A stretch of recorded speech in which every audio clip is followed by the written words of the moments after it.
What's going on, everybody? Welcome back to another episode of the Swagcast. Today we have a massive episode, an elite MMA fighter with a pro record of 19-8, with 11 of those wins coming in the UFC, and the owner of Braised in Hollywood, Florida, the Motown phenom, Kevin Lee. What's going on, Kev? How we doing? Yeah, man. What's going on? What's happening?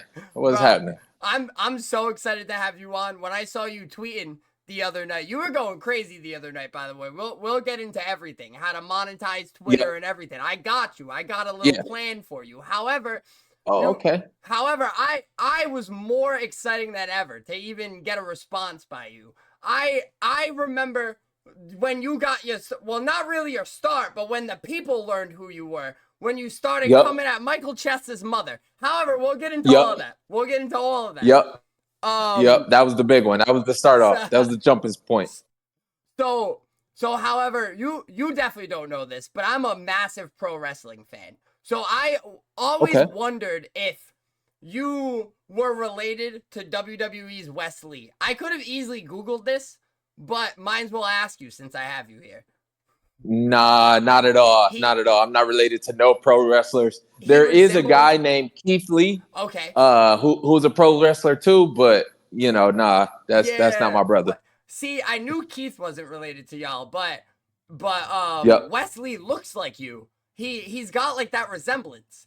He's got the I don't think family I ever even resemblance. heard of him. And Wesley, yeah, WES. yes, Wesley. All I'll right, send look you a this dude picture up. later. We'll look into it. However, so let's jump back in time a little bit. You went Uh on huh. a insane title run in the UFC. You you went on a crazy win streak. That's what I was just Mhm. talking about. When you kind of Mhm. got like the attention from outside of the media, the MMA fans Mhm. and the normal casuals were like, "This is Kevin Lee," because of that crazy Yep. press conference you had with Mike Chessa. Shout out Mike Chessa. And Yep. you said something about his mom, and he was like, "Don't bring up my mom." And then y'all got into it, Yep. and then from there you just Yep. went on a crazy run. You fought Tony Ferguson in 2017, Yep. all the way to there. Yep. So now if we fast forward now, you're not Yep. currently with any MMA promotion. Correct. Correct. Yep. I'm a free agent now. So I'm coming off of I've had 3 different ACL surgeries over the last 3 years. I'm coming off my latest one was last September. So I'm about 11 months removed from surgery, looking to get back into it. And yeah, I'm a free agent these days. So I'm kind of back in the days of being a mercenary. That's kind of half of what this game is they call, they say, okay, we got somebody for you to beat up in Milwaukee. I show up in Milwaukee, they put a bounty on his head, and yeah, that's where I'm at right now with it. That's it. So you actually had you. This isn't the first time you were a free agent. In Yep, 2022, you went and you fought in Eagle FC against Diego Sanchez, and you had a great yep. fight and you won, which got you re-signed by the UFC. Is that what kind of you're looking forward to now to get back to the UFC, or are you just kind of you just want everybody? You want the smoke everywhere. I'm such I've been around this game for so long, Mm-hmm. but I'm still only 31 years old. I still got a lot of a life left in me. I still got a lot of fight left in me. Um, Me getting back to the UFC, that's not really. I wouldn't say that's necessarily a goal. Mm-hmm. The goal is just to be the best fighter, right? Yeah. I've accomplished a lot of great things. You know, touch on a couple of them. There's a lot more. I've had a lot of great stories coming through MMA, but I haven't won a world championship yet. So my goal is right now is to win a world championship, is to go out, put on some great fights, and yeah, I want to take on the biggest challenges. I've always been known as a guy who's willing to go out there and step in somebody's hometown, beat them up, make his fans my fans, and kind of throw my balls to the wall. So that's where I'm at right now with it. Yeah, man. What you've always been known for taking everything. You always What's took that? every you Okay. Yeah, I'm keeping an eye on it. you always took My fault. Tell me. Nah, you're fine. You always took every single fight. That's something you were known for. You went through Yep. the ringer with fights. You have a crazy resume. wins and losses. You have fought absolute dogs. So now you Yep. said it's not really a goal to get to the UFC, but you want to win a world championship. So does it Yep. matter if that world championship is in ONE or PFL or even the still remaining Bellator? No, it don't really matter to me the name of the promotion. What matters mostly is that I win it against somebody credible. You know what I mean? Like so if I go out and I fight somebody who we as fighters we look up to and we like, okay, that's the guy. That's who I want. I don't care if it's under UFC, I don't care if it's under ONE, I don't care if it's under PFL. Those are all just three letters basically. And their job is to market to the people. But for me, as an insider on this thing, I want to fight the toughest guys. So there's guys out there who aren't as big of a name value, and a lot more people don't know about them, but are tough as fuck. And those are the ones that I'm after. So if they come to me, I don't care what organization it is in. Right now, ONE Championship, they got a lot of great fighters. They got a guy whose last name is Lee. He's good. He's real good. I've seen him around the gym. He's even come through Kill Clip. So let's just say, for example, that's the guy that I'm looking to fight, and I win the championship against him. I'll be proud of that. I'll be happy with that. Yeah. I'm not just gonna take a belt. That's for sure. Yeah. So you want to fight big names. So that actually gets me to something I have on my list. You had a grappling match fall out with Chad Mendes. Yeah. And Chad Yep. Mendes is a massive name amongst MMA history everywhere. Now, I Yep. was actually looking through your resume and I did see a couple grappling matches that I was unaware of. So, do you also have kind of aspiring goals of winning a championship in grappling as well, whether it be ADCC or we just saw the CJI last weekend? Yep. Yeah, CGI was cool. I was there in the building for it. I'm thinking about joining next year if when they do another one. It was a lot better than what I was expecting. You know, I like the atmosphere of it. I like the idea behind it. I like the fact that they was getting people paid. And you know, it had a good energy to it. So if something like that comes up, then yeah, most definitely. I mean, with that type of stuff, it's mostly just about competing. I've only ever done one jujitsu match, and that was for Chael Sonnen's league. And the rules was kind of weird. The rules I didn't really understand. When you get into jujitsu, unless you really sacrifice all your time and you really pay attention to it, it can be hard to win some of those rules. You know, Yeah. you got to know how to play within the rules. Like that's where it comes on us as athletes to know how to play around with it, you know? Yeah. Is that something that I'm totally looking into? Not really. I mean, it's fun, right? Doing these super fights, doing these grappling matches. The reason I like CGI, the reason I was gonna do that fight against Chad Mendes is because they had a 10-9, 10 plus must system. So where it's more like MMA, it's a little bit more understandable for us to go into. So I might do something like that, but we'll see. We'll see what comes up. Like I said, I'm a mercenary. So if somebody just wants to compete in that, then I'll do that. If it's Dylan Dennis and you know me and him have been barking back and forth at each other for a long time. If he was to ever grab his balls and want to do a grappling match, I'm down with that. You versus Dylan Dennis in a grappling match would be fantastic. It would be fantastic. It would be Yeah, like it'd be fun. pure wrestler versus pure jiu-jitsu. And that's Yeah. actually Even perfect though too. I choked him out a few times. We used to train together at Drysdale's in Vegas a long time ago. Oh, okay. I choked him out a few times, so I think that's why he ain't really hit to doing it. And now that my leg lock game is getting up there, my leg lock game is on point. I feel like he wouldn't he might avoid me.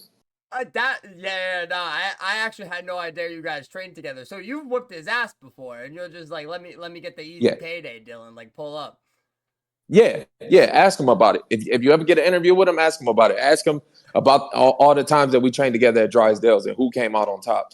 He'll tell you. I mean, you know, he kind of played to the bullshit sometimes, but if you really ask about him, you'll see it written all over his face who won those grappling matches. No, for sure, for sure. So when it comes to grappling and training, I do want to get Hmm. into like your full training regimen. However, Mhm. when it comes to like pure grappling, I know you're like a pure wrestler. Like most of your experience comes from wrestling. But it sounds Yep. like with what you just said about leg locks, which are hard as hell. I'm only a one stripe white belt, so I'm not even allowed to do them yet. But I'm coming. Yeah. I'm coming for those knees. However, Yeah. All right. do you train a lot of jiu-jitsu now? Yeah, for sure. I'm training over at Wagner's gym Okay. for my jujitsu. Wagner just, he's 43, I think, 43 years old, and he was in the finals at ADCC this last weekend. I mean, dude's a legend. He's a beast of a man, and he's still competing at 43 years old. That's something that you that's something that you got to look up to. That's something that you got to clap your hands for. Yeah. So I'm training at his gym. Those old jiu-jitsu guys are fucking scary. We have this one guy at Yeah, my bro. gym. He's only a brown belt, but he's 63. And he's a brick wall, like a tree. Like you can't move him. Yeah. You can't. He sits in his half guard. Like you'll be in his half Yep. guard. He just sits there. You can't pass it. Like it's Yep. impossible to pass. And then he'll catch you in something with the gi. He'll just choke you with your own gi every time. And he'll Yeah. laugh. Yeah. Yeah.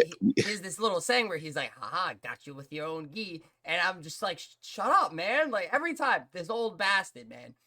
Yeah, you Um, got to stay at it, Swaggy. You can get them one day. You can get I them one day. oh, I You just got will. to stay at it. I will like two, 3 more years when the bones start to hurt really bad. There you go. You're gonna wake up one day. I'm just gonna jump on his back. I'll be There there. you I'll go. be right there for that bastard.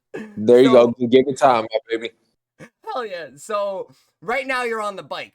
Yep. So now when I'm gonna ask about your workout, like your workout hmm kind of training regimen right now. Now I'm hmm assuming you train 7 days a week, or do you take any rest days at all? I train 6 days a week, so Okay. I take Sundays off. Oh, okay.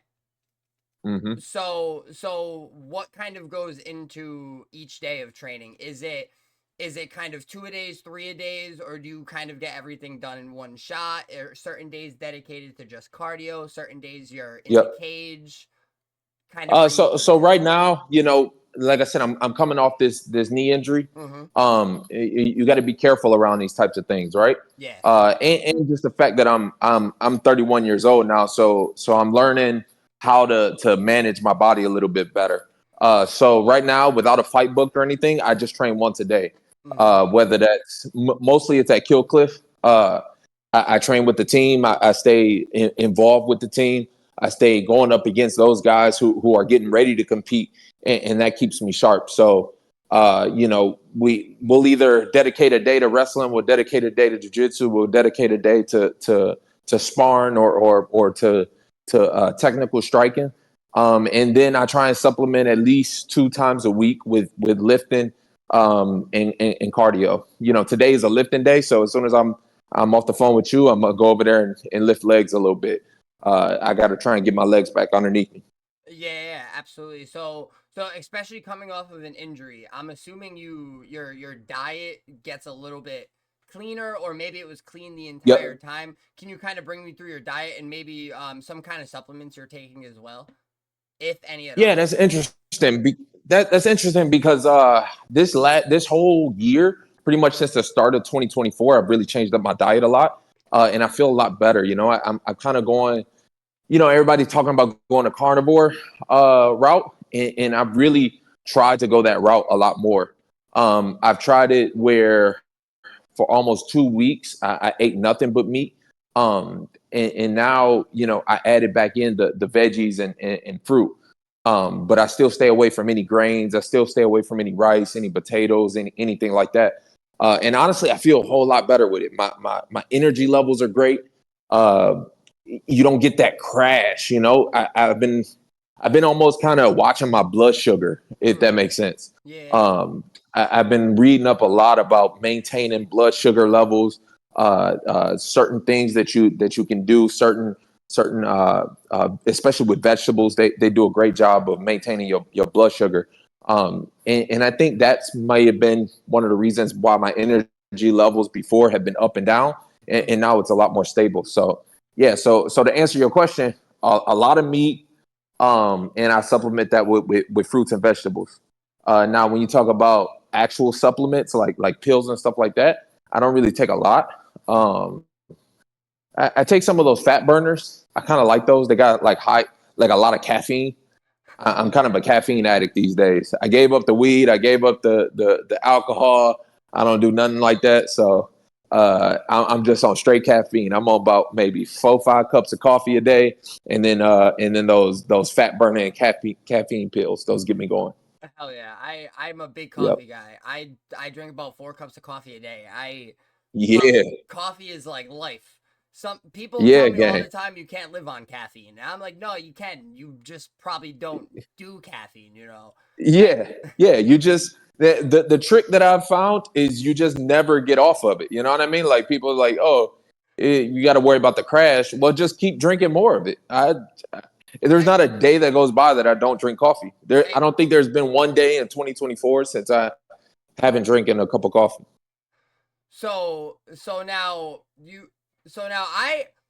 coffee, I love coffee, but I usually try to Yep. cut coffee off around like 1 to 2ish, especially if it's a Okay. day where like I know I'm gonna get active, because I feel like Yep. the coffee for some reason like if I'm just going about a Yep. normal day, the caffeine will work, but like if Yep. I'm gonna get active, I feel like it does like a reverse effect where I'm like heavier. I feel like heavier Really? with the coffee. Yeah, if I Like but it like slows you down? yeah, but I'll have like an energy drink, like a prime energy. I kind of love the prime energies when, So especially let if me ask like you this: yeah, are you adding anything to your coffee, or are you going uh, straight black? usually sugar. If I'm Oh, see. if it's closer to like a workout, I'll do just sugar. But I do like to put a little bit of cream in the morning. Do you drink it just Yeah, my black? brother.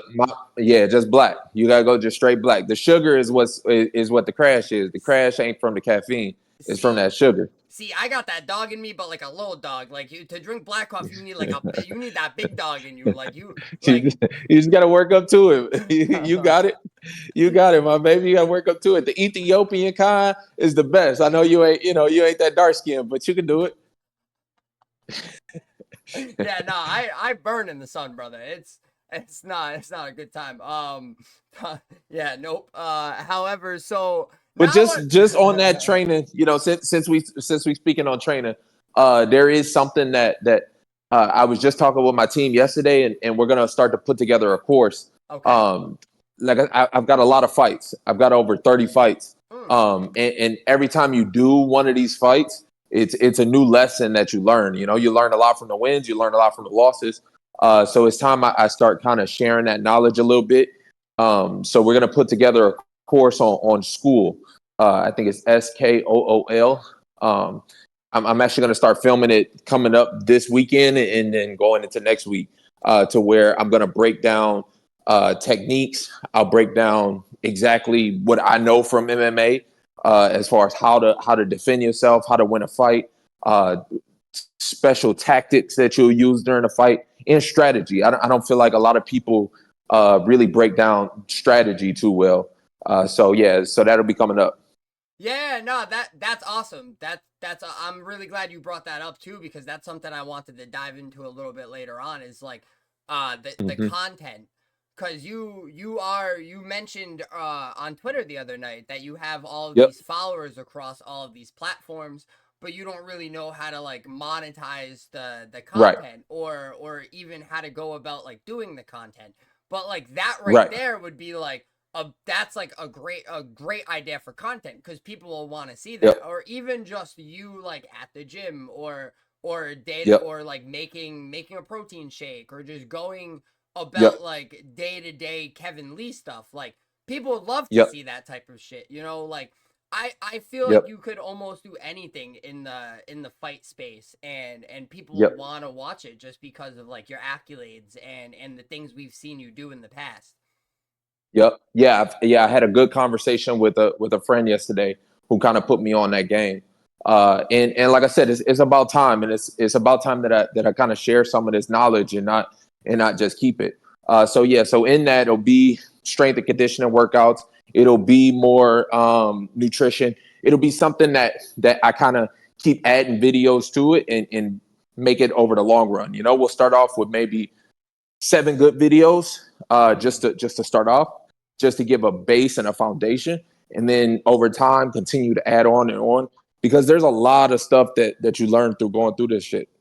Yeah, no, absolutely. And you could something else you could also do for content, like your get taking your injury. Oh, I'm sorry, I'm all over the place right now. Your injury's healing, and you're about to start getting into fights again. You could vlog Yep. the process like the week before or like the month before. Go through like a little series before each fight, kind of like UFC does with Embedded, but it's like your own personal journey, like things like that, like. People love that shit, especially coming Yeah. from you because of who you are. Yeah, I think for stuff like that, I'll stick more with just posting more on Instagram. Getting back to posting on Instagram. I took maybe like a 3-year hiatus of really not posting anything. So for stuff like that and fight related, that'll probably be on my Instagram. My TikTok, I think I'll make more my lifestyle. You know, as far as with my family and stuff like that. My brother has obviously had huge success on there. So that's given me a lot of motivation to keep that going. And then on X will be a lot of just thoughts. You know what I'm saying? Like I just got to make sure I remember to keep tweeting. That's the biggest thing with X is sometimes I forget. I forget that it's even there. You know what I mean? What'd you say about Andrew Tate? You had like a whole thing about Andrew Tate. You were like, how the Yeah. fuck did Andrew Tate make people think he was world champion? Like he's Yeah, ass. man. Like, We could get into that more. I don't know if I'll save it, but yeah, that's a whole subsection of shit where it's just like I don't see how a dude like Andrew Tate is really almost taking over the world, right? yeah. But with talking shit, and it's crazy. Like amongst like I said, I kind of value the people that really do this shit. And amongst us, we look at Andrew and you like, bro, he's fucking mid-tier at best. At best mid-tier. But he's got millions of people that believe otherwise. So it's a little crazy to me. Well, that's how a lot of people felt about Jake Paul at first too, right? Yeah, but at least with Jake's putting in the work. Yeah. You can see that. I mean, Andrew's not even working. You know what I'm saying? Like yeah. he just literally just talking shit. At least with Jake, you can see the progression over the years. When he first came out, yeah, I'm totally with you. I wasn't buying into the hype either, but he trained with my good friend Jay Leon. Jay Leon Love went out and trained with him, and Jay Leon's somebody I respect. And Jay Leon told me, he's like, bro, he's really putting in work. It's not like he's just showing up and half-assing stuff. So when he told me that, it's like, okay, all right, I can look at him in a different light. As far as Andrew Tate, he's not even in the same stratosphere at all. He's just always talking shit. So now and doing the terrible things. But let's go on from that. He does some horrible things. So terrible things. So earlier we were talking about food, and you are a fan of food. You opened your own restaurant, Braised by Kevin Lee. Can you kind of go behind like the inspiration of opening it and tell the people some of the menu items and like what you kind of serve over there? So I've been cooking for a long time. You know, that's one of the things I think fighters have a special relationship with food. First being that we always have to watch our weight, right? So I've always been bound to a weight class from the time I was 16 years old. When I was 18 is when I kind of started cooking, because when you cook it, you could just see what's going into your food, right? Not only that, but then you can make things taste better. So if you got to eat a bland ass piece of chicken breast and you know some bland ass brown rice, it's like, bro, I'm not gonna do this for very long. But you could learn and figure out certain things to spice it up. So I've been cooking for a long time. I would cook at all the family events, you know, Thanksgiving, holidays, birthdays, shit like that. And this last Thanksgiving, I cooked at my brother's house. And it was maybe 20 or 30 people there that I cooked for. So it's a pretty big portion. And he's the one that gave me the idea. You know, he's been going around and he's been helping out restaurants. He's got almost 20 million followers right now. And when he goes and he reviews a restaurant, he's seen up close and personal what his impact has had on those people that are running the restaurants. So that kind of gave motivation to go after it. I built up a restaurant straight from farmers market, kind of as low overhead as possible, so that I can get the best quality. I'm cooking things like oxtail. I'm cooking things like short ribs, a braised duck that I have, lamb leg I was doing, and then a chicken gumbo dish too. So I'm trying to cook very high quality ingredients, but keep it at a low cost for people. You know what I'm saying? The economy is getting fucking crazy. The food prices is getting crazy. Yeah. So I didn't want to add to that problem. So yeah, so that's basically what I'm doing right now. We're in a transitionary period with the restaurant to where I'm looking to expand out of that farmers market because I didn't have the size to handle the volume of customers that I had coming through there. So I was gonna use the money from the Chad Mendez grappling match that you spoke on to fund the next location. the next portion of the next location. But unfortunately, that fell through, and now I'm just looking for a fight next. Once I find a fight, once I get a good date, then I can find my next location. So now you mentioned that there was like a big influx of people coming to the farmers market and it can't really handle that. Did you see more people coming in after your brother surprised you with that review? Yeah, man. Yeah, it was crazy. Thousands of people showed up. Really? And, It was that wild. Yeah, literally. Literally, I think, they keep track of who all is parking, right? At the farmers market, and 2,500 people showed up the weekend after he showed up. Wow. It just got too wild. I mean, I was able to serve as many people as I could, but we just outgrew the space. It just wasn't the right location to do it in. I don't know if you ever been to one of those farmers markets, but it's very temporary. You know what I'm saying? Like you got to tear it down and build it back up each week. And it just wasn't big enough for the amount of customers that we had. And I'd rather shut it down than give out a subpar product. You know what I'm saying? Like than give out like a half-ass this or a half-ass that. I'd rather do it right and do it the correct way. So that's the place I'm in with it right now. So now when your brother posted that TikTok, he said it was a surprise. Like he said you asked him not to come and and then he came anyway. And then did you ask him not to come because you figured so many people would like blow it up and you didn't want that to happen, or did you not think it I wasn't ready?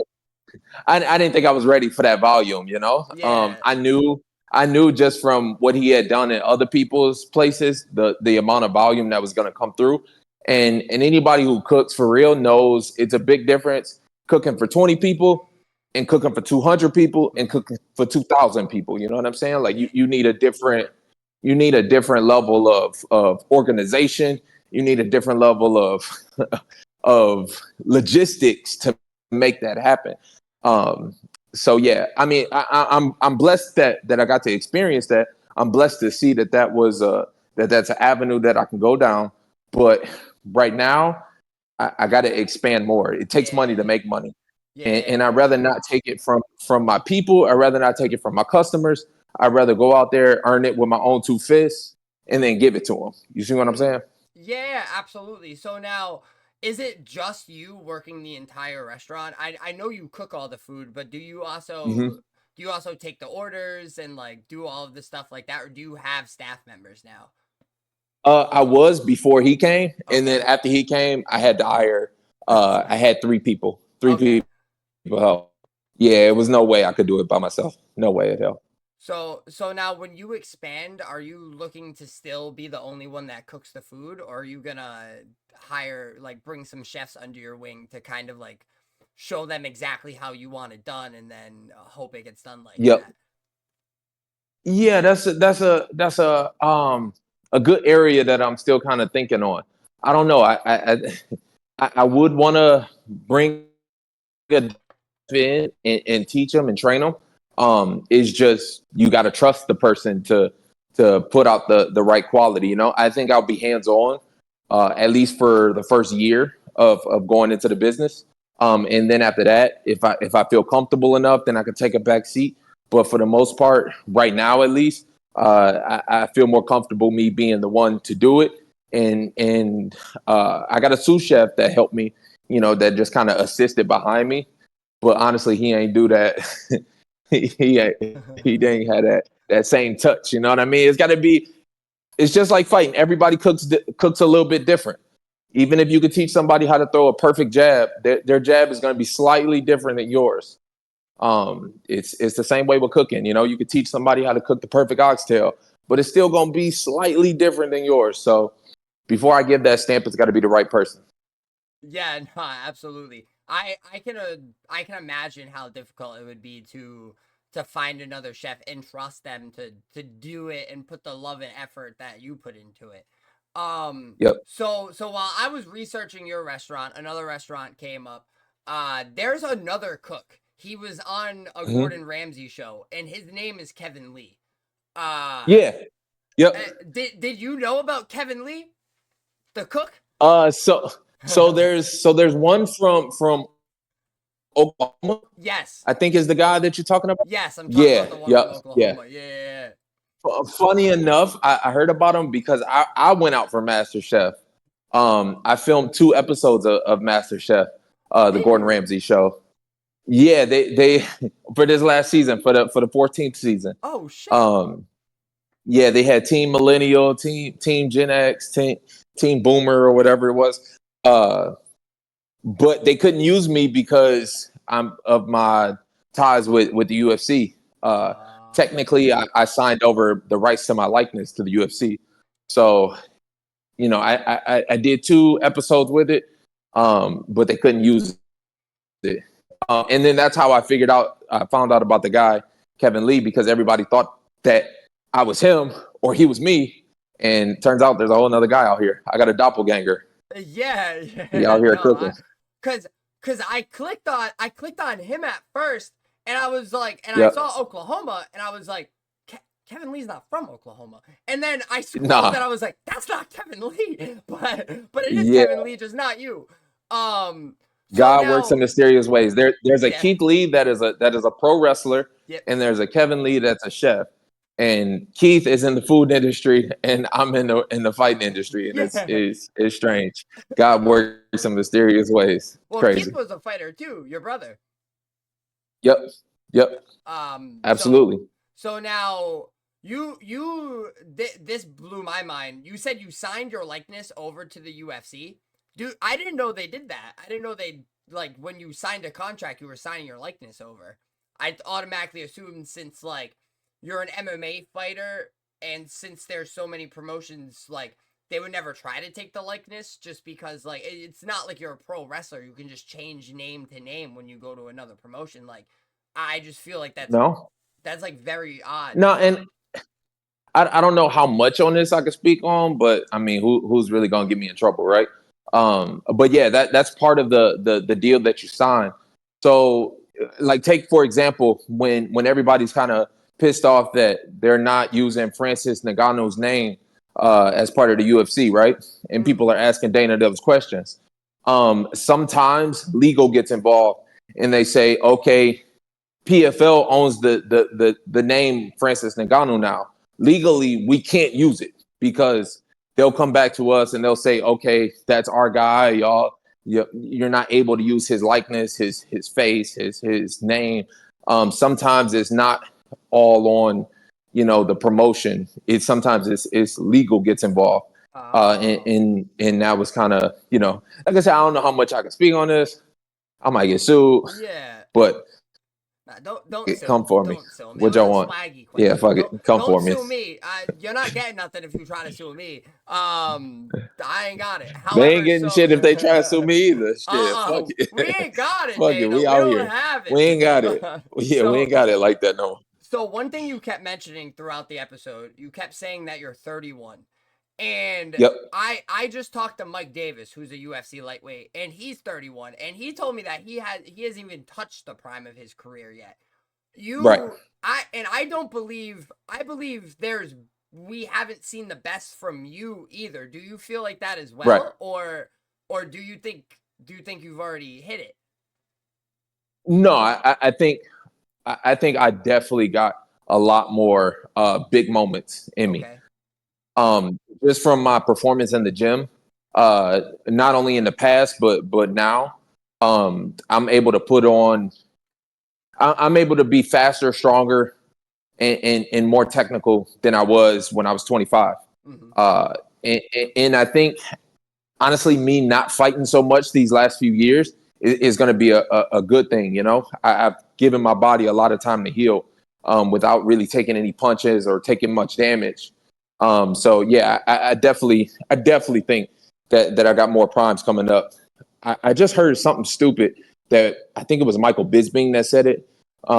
He said, "Oh, you only have one prime," and it's bullshit, Yeah. especially coming from a guy like Michael Bisping, who a lot of people would have said his prime was way before he won that title. Mm. I mean, you could have said his prime was when he fought Dan Henderson back in 2009. Yeah. Dude doesn't end up winning a title until what, 2021, something like that. Yeah. He was So like almost, 40.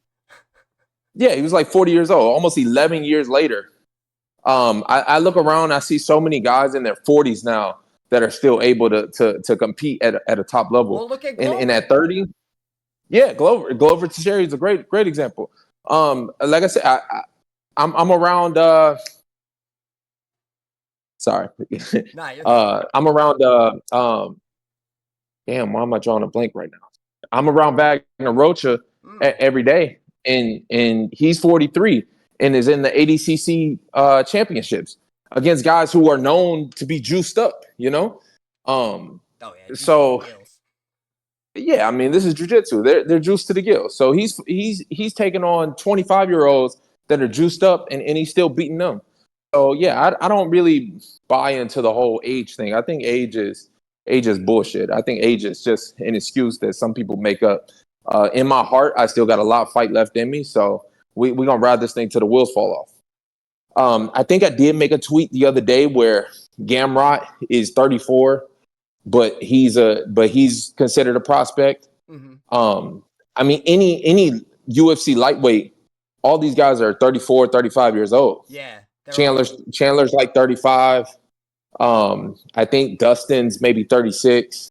I can go down the list and you can see like okay, all these guys are 35, 36 years old. So that's the area that I'm looking at.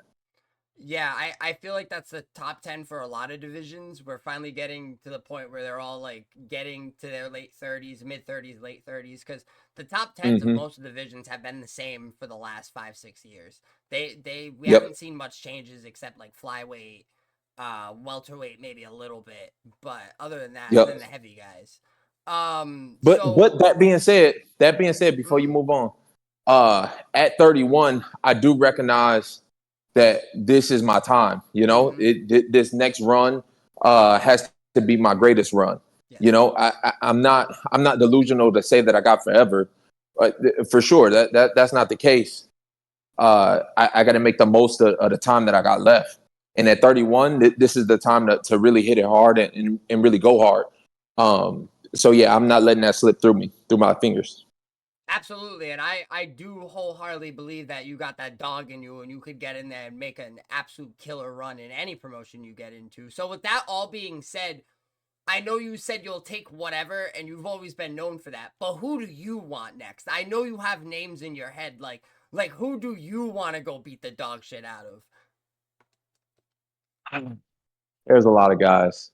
There's a lot of guys. If I'm going back to the UFC, Patty would be a great fucking fight. I like his style. I like the way we match up. I think I could pose a lot of good threats for him. And honestly, I'm still coming after Islam. You know, we were supposed to fight after I fought Gillespie.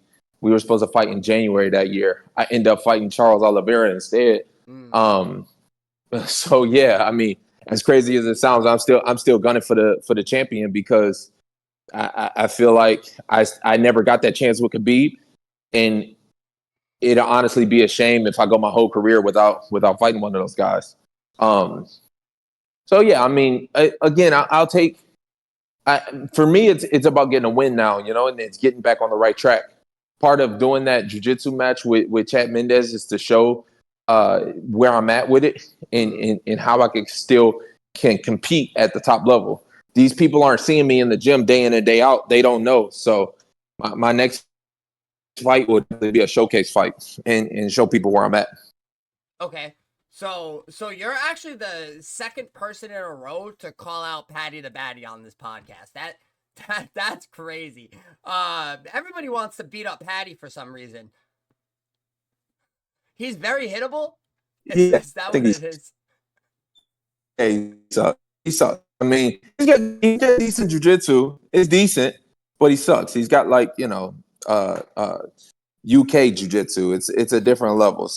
So I think he sucks. Yeah, they're only defending themselves from knives out there. They don't got real stuff to worry about like us. Exactly. All right, so before I let you get out of here, Can you hear me? Yeah, I can hear you. Oh, your camera cut out a little bit, but you should come back. I can still hear you. Oh yeah, there we go. You're back. All right. So before, Can you hear me? Yeah, I can hear you. Can you hear me? Okay. Perfect. Yeah, I got you. All right, we only got a couple minutes left.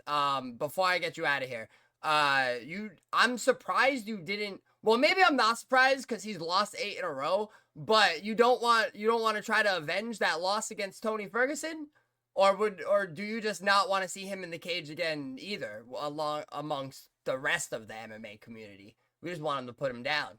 Yeah. Yeah, honestly, I mean, if you approached me with the fight, honestly, I would take it. But is that something that I'm really kind of gung-ho about? No. I feel like I already fought the best Tony. Anything I feel like I would feel like Larry Holmes when he beat up Muhammad Ali and he was kind of a shell of himself. I would feel the same way. That wouldn't make me, it wouldn't avenge the loss for me. He in 2017 he was at his peak. We all knew that, and I knew immediately after that fight, after his Anthony Pettis fight, I knew that he wouldn't be the same again. So yeah, I mean, I'll do it, right? I'll do it. I'll take the fight. I think that'll be a fun fight. I think a lot of people will be interested in seeing it. But is it something that I'm really excited about? No. No. Yeah, no, that's what I figured you would say. I had to ask. So now before I let you get out of here, I know I said that twice already, but do you want to tell the people where to find you? Send them to your other social medias, your TikToks, and all of that. Yeah, mess with me on Instagram, X, at Motown Phenom, and like I said, keep an eye out for school. I'm gonna post that all over my socials so that people know where to find it. I'm gonna give out a lot of good information and give out a lot of what I've learned over the years and try and do it in a different way than any other fighter has done. There haven't been many fighters give great instructionals. I know Corey Sandhagen's got a decent one. I think he probably is the best at it. And I feel like I can give a whole lot more knowledge, especially when it comes to the wrestling, and it comes to the jiu-jitsu, and it comes to the mindset behind the strategies of fighting. I've been with some of the best strategists in the game. For Raza Hobby, and yeah, I'm gonna give away some of this knowledge. Yeah, no, absolutely. That's something I'm definitely looking forward to, and everybody else should be looking forward to it as well. Kevin, thank you so much for coming on the Swagcast today. I really appreciate it. We had a great conversation. You're fucking hilarious, and I can't wait to see you in the cage again. Make sure you check me out every single Wednesday. Brand new episodes drop wherever you get your podcast. I love y'all. We'll see y'all next week. Peace.